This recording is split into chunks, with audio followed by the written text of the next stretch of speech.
Este programa es una producción de Morgat. Suscríbete a nuestro canal y síguenos en todas nuestras redes sociales.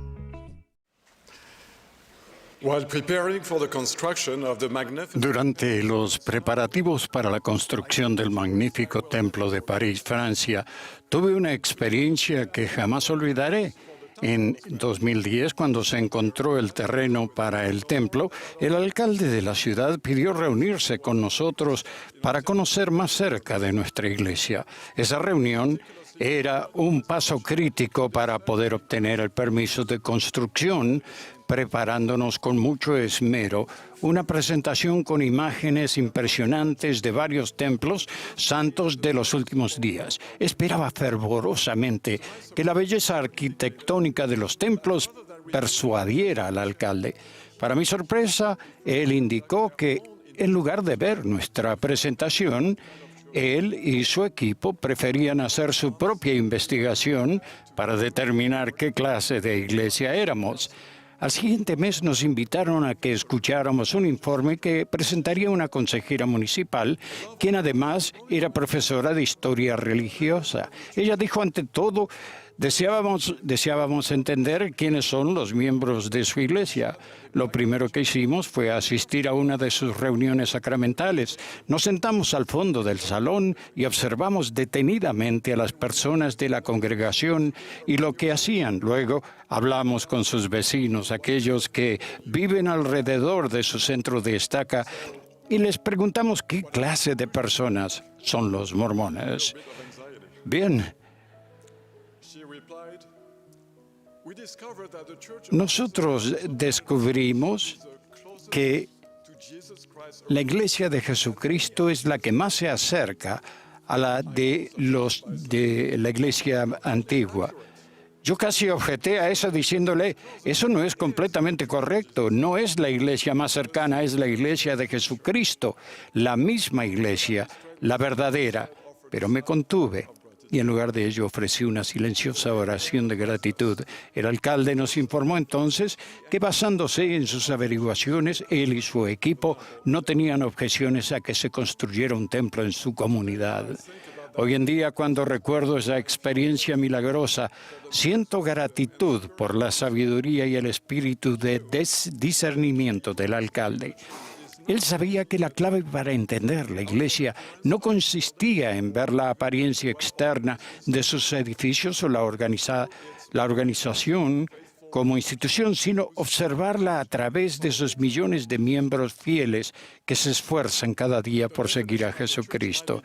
La definición de la iglesia puede extraerse de un pasaje del Libro de Mormón que dice, y ellos, los discípulos, hicieron todas las cosas que Jesús les mandara. Y lo llamaron la Iglesia de Jesucristo. En otras palabras, en la Iglesia lo importante son las personas, son ustedes, los discípulos del Señor, aquellos que le aman y lo siguen y han tomado sobre sí su nombre por convenio. En una ocasión, el presidente Russell M. Nelson comparó la Iglesia con un hermoso automóvil.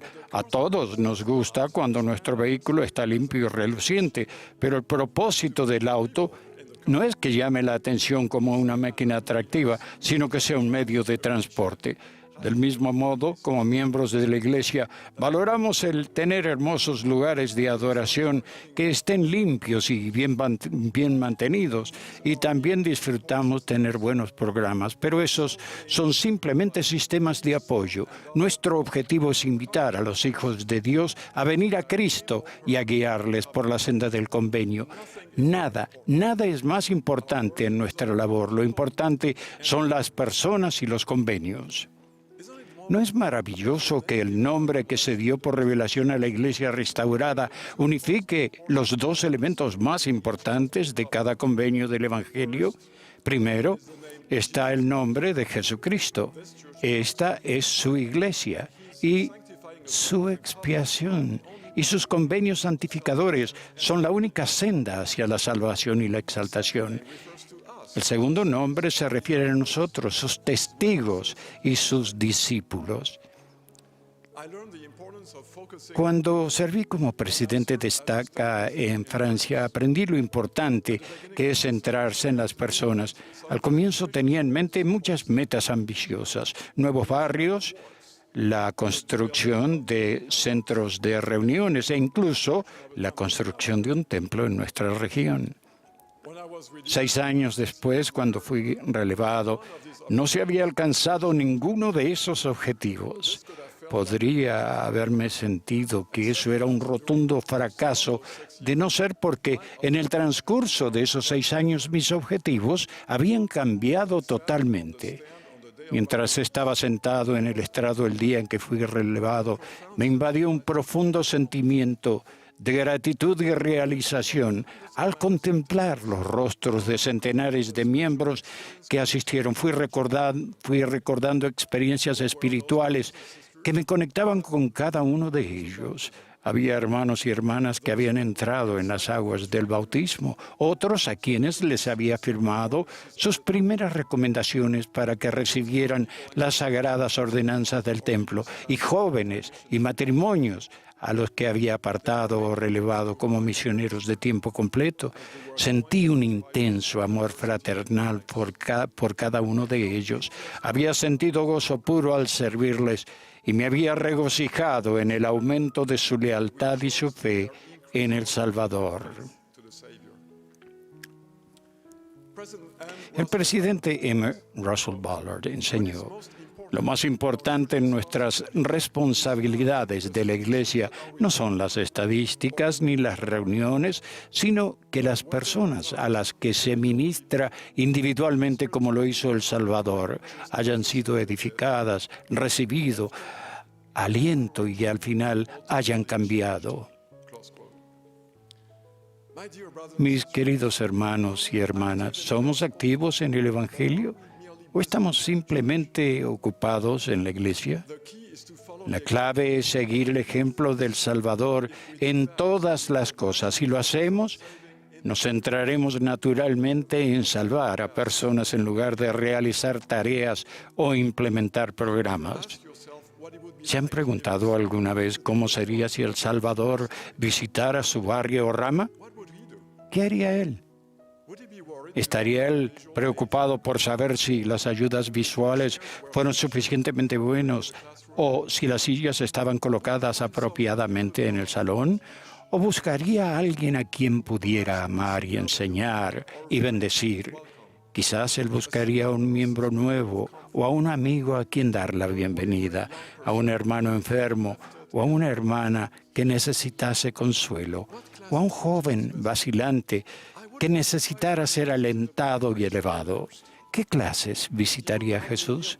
No me sorprendería si él primeramente visitara a los niños de la primaria. Probablemente se arrodillaría y les hablaría mirándolo a los ojos, les expresaría su amor por ellos, les contaría sus historias, los felicitaría por sus dibujos y les testificaría de su Padre Celestial. Su actitud sería sencilla, genuina y sin fingimiento. ¿Podemos hacer lo mismo? Les prometo que a medida que se esfuercen por hacer lo que el Señor desea, nada llegará a ser más importante que el encontrar personas a quienes ayudar y bendecir. En la Iglesia ustedes se concentrarán en enseñar a las personas y en llegar a su corazón. Su preocupación será fomentar una experiencia espiritual en lugar de organizar una actividad perfecta, ministrar a sus compañeros, miembros, en lugar de marcar el número de visitas. Ustedes no serán lo importante, sino ellos, a quienes llamamos nuestros hermanos y hermanas. Como lo enseñó el apóstol Pablo, la Iglesia se puede comparar con un cuerpo viviente, el cuerpo de Cristo, y sus discípulos constituyen sus miembros. Me encanta la idea de que nuestros actos de caridad y amor representen las células que mantienen vivo ese cuerpo. A veces hablamos de ir a la iglesia, pero la iglesia es más que un edificio o un lugar en particular. Es tan real y viviente en la más humilde morada de los lugares más remotos del mundo como lo es en las oficinas de Salt Lake City. Llevamos la iglesia con nosotros. Recuerdo una conversación que tuve con un amigo no miembro de la iglesia. Él se sorprendió al saber que en la iglesia todos los varones dignos podían recibir el sacerdocio. Me preguntó, ¿pero cuántos poseedores del sacerdocio hay en tu barrio? Entre 30 y 40, le respondí. Perplejo, continuó. En mi congregación solo tenemos un sacerdote. ¿Para qué necesitan tantos sacerdotes el domingo por la mañana? Intrigado por su pregunta, me sentí inspirado a decirle, estoy de acuerdo contigo. No creo que necesitemos tantos poseedores del sacerdocio el domingo, pero sí necesitamos un poseedor del sacerdocio en cada hogar. Y en los hogares donde no hay sacerdocio, se llama a otros poseedores del sacerdocio a velar por esa familia y a ministrarles. La nuestra no es una iglesia de solo los domingos. Nuestra adoración continúa todos los días de la semana, donde quiera que estemos y hagamos lo que hagamos. Nuestros hogares son, en particular, los santuarios principales de nuestra fe. Es en nuestros hogares donde con mayor frecuencia oramos, bendecimos, estudiamos y servimos al Señor. Yo testifico que nuestros hogares son lugares sagrados donde el Espíritu puede abundar tanto o a veces más que en nuestros lugares formales de adoración. Doy testimonio de que esta iglesia es la iglesia de Jesucristo. Su fortaleza y vitalidad provienen de las acciones diarias de millones de discípulos que se esfuerzan cada día por seguir su ejemplo supremo.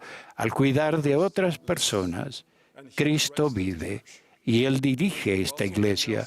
El presidente Russell M. Nelson es el profeta que Él ha escogido para dirigirnos y guiarnos. De estas cosas testifico en el nombre de Jesucristo. Amén.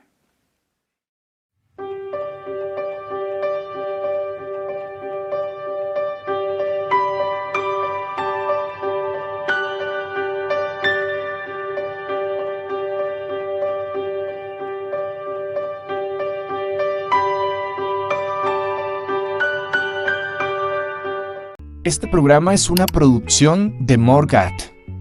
Suscríbete a nuestro canal y síguenos en todas nuestras redes sociales.